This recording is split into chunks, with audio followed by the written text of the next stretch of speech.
Hello আসসালামু আলাইকুম, welcome to the 2025 আশা করি সবাই ভালো আছেন এবং গুরুত্বপূর্ণ একটা ভিডিও নিয়ে এসেছি যেখানে কিনা বলার চেষ্টা করব যে চেক রিপাবলিকে ব্যাংক স্টেটমেন্ট সংক্রান্ত যেটা কিনা প্রচুর প্রশ্ন পেয়েছি, অনেক কনফিউশন আছে মানুষের মধ্যে। প্রত্যেকটা কনফিউশন ক্লিয়ার করার চেষ্টা করবো এই ভিডিওটা দেখাবো যে কিরকম করে কত টাকা পর্যন্ত দেখাতে হবে, ক্যালকুলেশনে কিরকম হয় ইত্যাদি।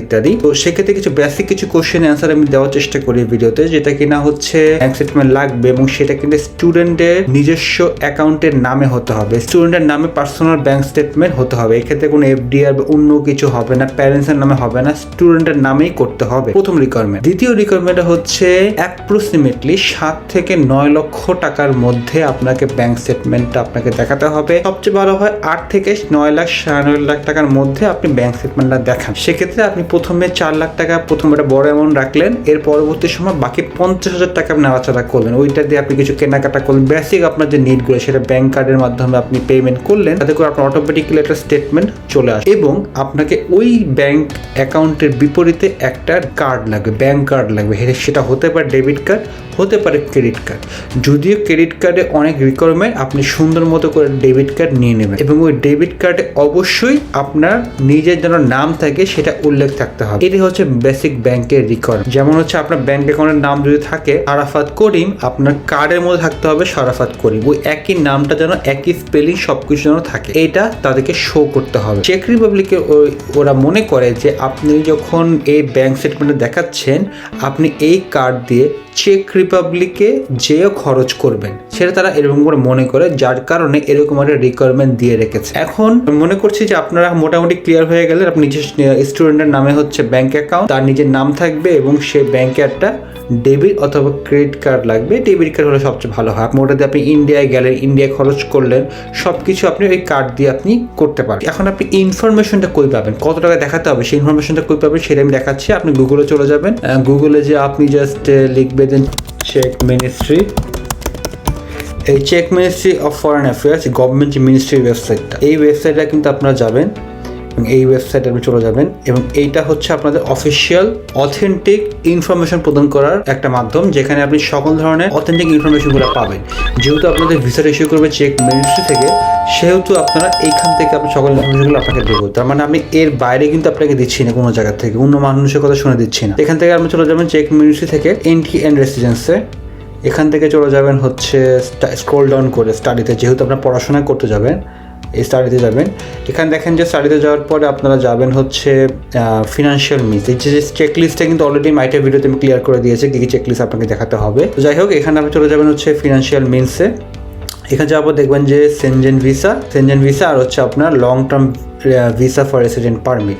যেহেতু আমরা লং টার্ম ভিসা যাবো, যেহেতু আপনার স্টাডি পারপাসে লং টার্ম ধরে ভিসা দেওয়া হয়, সেহেতু আমরা এখানে যাব। এখানে যাওয়ার পর আপনারা দেখেন যে কি লিখেছে, the applicant is required to process at least 15 into 3130 চেক koruna, this amount increase by 2 into 3130 চেক koruna per each full month equals to 46950 চেক koruna plus 6260 for each full month. এই যে ইনফরমেশনটা দুজনে লিখেছে, এই ব্যাপারটা আমরা অনেকেই বুঝতে পারি না যে আসলে কী লিখেছে, কারণ অনেকে আবার ব্যাংক স্টেটমেন্টে সবাইকে বলে 7 থেকে 10 লক্ষ টাকা দেখাতে বলেছে, কিন্তু এটা কীভাবে হয় এই দুইটা লাইন আমি এখন ব্যাখ্যা করে ক্যালকুলেটরের মাধ্যমে আপনাকে দেখার চেষ্টা করবো, যাতে করে আপনারা বুঝতে পারেন যে আসলে অ্যামাউন্টটা আসলে কত বা কত টাকা তারা চাচ্ছে। আচ্ছা, আমি আপনাদেরকে ক্যালকুলেশনটা খুব সুন্দর করে বুঝিয়ে দিচ্ছি। এখানে যে লেখাটা লিখেছে অনেক সময় বুঝতে পারছি না আমরা, সেটা দেখা দিচ্ছি আমি ক্যালকুলেটর দিয়ে। কি লিখেছে দেখেন, the applicant is required to process at least 15 into 3130 চেক করোনা, 15 into 3130 যেটা করলে হয় হচ্ছে 46,950। এখানে লেখা আছে দেখেন 46,950। এইটা আমরা 15 থেকে 3,330 দিলে চেক করোনা 15 দ্বিগুণ করলে হয় 46,950 সাথে প্রতি মাসে আপনার 6,260 করে আপনার যোগ হবে। প্রতি মাস দেখেন কত আছে, 6,260।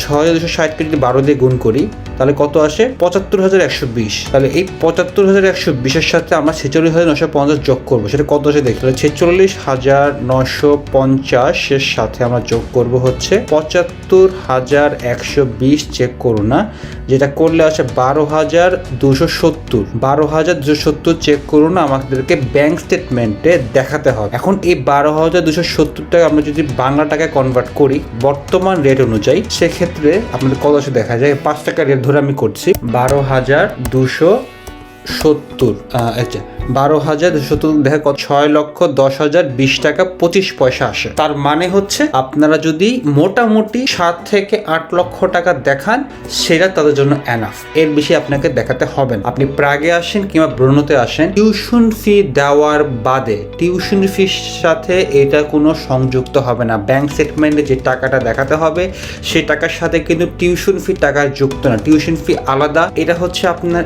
1 বছরের লিভিং এক্সপেন্স ওরা একটা হিসাব করে দিয়েছে, মিনিস্ট্রি থেকে দিয়েছে। এই হিসাবটা ওরা দিয়েছে, সেটা ওরা মনে করছে যে একটা স্টুডেন্টের 1 বছরে চেক রিপাবলিকে থাকার জন্য এই পরিমাণ টাকাটা ব্যাংকে আপনাকে দেখাতে হবে। এখন এই ব্যাংকে এবং একটা রিকোয়ারমেন্ট ওরা দিয়েছে, সে ব্যাংক স্টেটমেন্টের সাথে কিন্তু আপনার অন্য কিছু দেখাতে হবে না, লাইক আপনার এই ব্যাংকের সোর্স কি, সোর্স অফ ফান্ড কি, ট্যাক্স কি, টিন কি, এগুলো কিচ্ছু লাগবে না। জাস্ট ব্যাংকে আপনার নিজের নামে একটা অ্যাকাউন্ট লাগবে, অ্যাকাউন্টে সে টাকাটা আপনারা দেখাই দিবেন।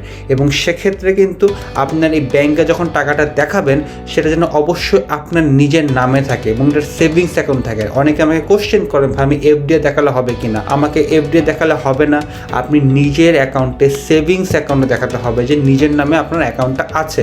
এবং সেই সাথে ওই ব্যাংকেরই আপনাকে দেখেন কি লিখেছে, ইন্টারন্যাশনাল ব্যাংক কার্ড রিকোয়েস্ট করতে হবে এবং একটা কার্ড দেখাতে হবে। যে কার্ডটা মানে কি, আপনাকে দেখাতে হবে যে ওই কার্ডটা যেন আপনার নামে থাকে। ধরুন আপনার নাম রহিম ইকবাল, এখন রহিম ইকবালটা হচ্ছে আপনার ব্যাংকের নাম এবং আপনি যে কার্ডটা করছেন সেই কার্ডের মধ্যে অবশ্যই উল্লেখ থাকতে হবে রহিম ইকবাল নাম, মানে হচ্ছে আপনার যে ব্যাংকে যে নামটা ওই নামটা যেন আপনার কার্ডের মধ্যে উল্লেখ থাকে। এবং এটা ডেবিট কার্ডও হতে পারে, ক্রেডিট কার্ডও হতে পারে, কিন্তু আমি আপনাকে সাজেস্ট করবো যে ডেবিট কার্ডটা নিয়ে যান, কারণ ডেবিট কার্ডটা হচ্ছে আপনি ইজিলি ক্যারি করতে পারবেন। কারণ ক্রেডিট কার্ডের জন্য কিন্তু অনেক সময় অনেক রিকোয়ারমেন্ট দিয়ে দেয় ব্যাংক। বাংলাদেশের ব্যাংকের ক্ষেত্রে যদি ক্রেডিট কার্ড আপনারা চান, যদি আপনি কোনো জব না করে থাকেন কিংবা জব করলেও অনেক একটা হ্যাসেল আছে, সেক্ষেত্রে আমি আপনাকে সাজেস্ট করবো যে আপনি ইজিলি হচ্ছে একটা ব্যাংক অ্যাকাউন্ট খোলার সাথে সাথে কিন্তু ব্যাংক কিন্তু আপনাকে একটা ডেবিট কার্ড প্রোভাইড করে। সেই ডেবিট কার্ডটা দিয়ে কিন্তু আপনি এম্বাসিতে শো করতে পারবেন। ওরা বেসিক্যালি দেখতে চায় যে আপনার ব্যাংক অ্যাকাউন্টে প্রায় 7 থেকে 8 লক্ষ টাকা আছে কিনা, নাম্বার 1,